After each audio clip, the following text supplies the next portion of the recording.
Hi verse, போன வீடியோவில் நந்தினி சவாலை ஏற்றுக்கிட்டு அந்த இடத்துக்கு போகிறதும் இதை பார்த்த அந்த மாணவர் இவன் சவாலை ஏற்றுக்கிட்டான், ஆனால் அந்த மயான பகுதிக்கு போகிற வழியிலேயே பயந்து திரும்பி வந்துடுவான் அப்படின்னு சொல்லி சிரிக்கிறதோட பார்த்துருந்தோம். இதுக்கப்புறமேட்டு என்ன நடக்கு இந்த வீடியோவில் பார்ப்போம். அடுத்த காட்சியில் இரவு நேரத்தில் நந்தினி அந்த மாணவனுக்காக காத்திருக்காங்க. அந்த நேரத்தில் சந்திரன், இன்னைக்கு இரவு நீ உறங்கலையா, வா வந்து சீக்கிரம் படுத்து தூங்கு அப்படின்னு சொல்றாரு. சந்திராட்ட நான் மயான பகுதிக்கு போறேன்னு சொன்னேன்னா நிச்சயமா அவன் வேண்டான்னு சொல்லுவான். அதனால இந்த சவாலை பத்தி அவன்கிட்ட எதுவும் சொல்லக்கூடாது அப்படின்னு மனசுக்குள்ள நந்தினி சொல்லிட்டு போய் படுக்கிறாங்க. நந்தினி படுத்துட்டு அந்த மாணவன் வரானா அப்படின்னு பார்த்துட்டு இருக்காங்க. தூக்கம் வரலையா அப்படின்னு சந்திரன் கேட்கிறாரு. சந்திரனோட குரலை கேட்டு நந்தினி பயந்துட்டு, அப்பெல்லாம் ஒண்ணும் இல்லை, எனக்கு தூக்கம் வருதுன்னு சொல்லிட்டு தூங்குற மாதிரி நடிக்கிறாங்க. சந்திரனும் சந்தேகமா பார்த்துட்டு இருக்காரு. நந்தினியும் தூங்குற மாதிரி நடிச்சுட்டு சந்திரன் தூங்கி இருப்பாருன்னு நினைச்சு திரும்பி பாக்குறாங்க. சந்திரனும் பார்த்துட்டே இருக்காரு. இதை பார்த்த நந்தினியும் மறுபடியும் தூங்குற மாதிரி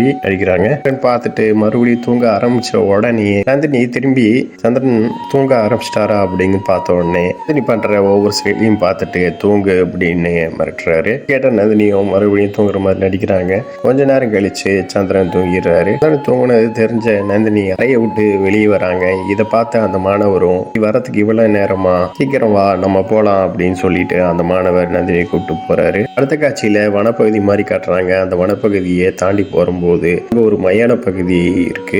அங்க பிணங்கள்லாம் எரிச்சிட்டு இருக்கிற இடத்த பார்த்த உடனே நந்தினி பயந்துட்டு பாக்குறாங்க. நந்தினி பயப்பட வேண்டாம், பயப்படக்கூடாது நம்ம அப்படின்னு மனசுக்குள்ள நந்தினி சொல்லிட்டு இருக்கிற நேரத்துல ஜெயசிங் இங்க இருந்து மயான பூமி ஆரம்பிக்குது. இப்ப கூட ஒண்ணும் இல்ல, நீ யோசிச்சு பாரு, இப்பயும் நீ சவாலை ஏத்துக்கிறியா அப்படின்னு அந்த மாணவர் கேட்ட உடனே, தெரியுமில்ல இந்த சவாலை பத்தி, எரியிற பிணத்துல இருந்து சாம்பல் எடுத்துட்டு வரணும் அப்படின்னு அந்த மாணவர் சொன்ன உடனே, சரி நான் இந்த சவாலை ஏத்துக்கிறேன்னு நந்தினி சொன்ன உடனே, சரி நீ போ அப்படிங்கிறாரு அந்த மாணவர். நந்தினி துணிச்சலா போறத பார்த்த அந்த மாணவர், ஜெயசிங் பாக்குறதுக்கு சிறியவனா இருந்தாலும் உன்னோட துணிச்சலை பார்த்தா இது வரைக்கும் யாரும் செஞ்சிருக்கிற மாதிரி தெரியல, ஒரு நிமிஷத்துலயே ஏத்துக்கிட்டானே இந்த சவாலை அப்படின்னு சொல்றாரு. நந்தினி இந்த பகுதிக்கு போக போக பயந்துகிட்டு, யாரு என்னை பின்தொடர்ந்து வர்றது, யாரா இருந்தாலும் என் முன்னாடி வந்து நில்லுங்க அப்படின்னு சொல்றாங்க.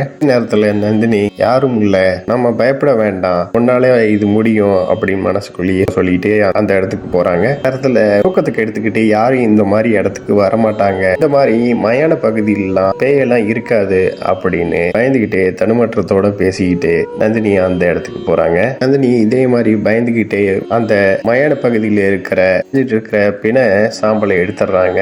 எடுத்துட்டு திரும்பறப்ப கையில வச்சிருக்கிற தீப்பந்தம் அணைஞ்ச உடனே இருட்டா இருக்கிறத பார்த்துட்டு பயந்துகிட்டு அதே இடத்துல நிக்கிறாங்க. ஜெயசிங் எங்க போனா, பல நேரம் ஆயிடுச்சு, ஏன் இன்னும் திரும்பல, ஒருவேளை பயந்து மயக்கம் போட்டு விழுந்துட்டானா, நம்மளே போய் பார்க்கலாம் அப்படின்னு சொல்லிட்டு அந்த மாணவர் அந்த இடத்த விட்டு நந்தினி போன இடத்துக்கு போறாரு.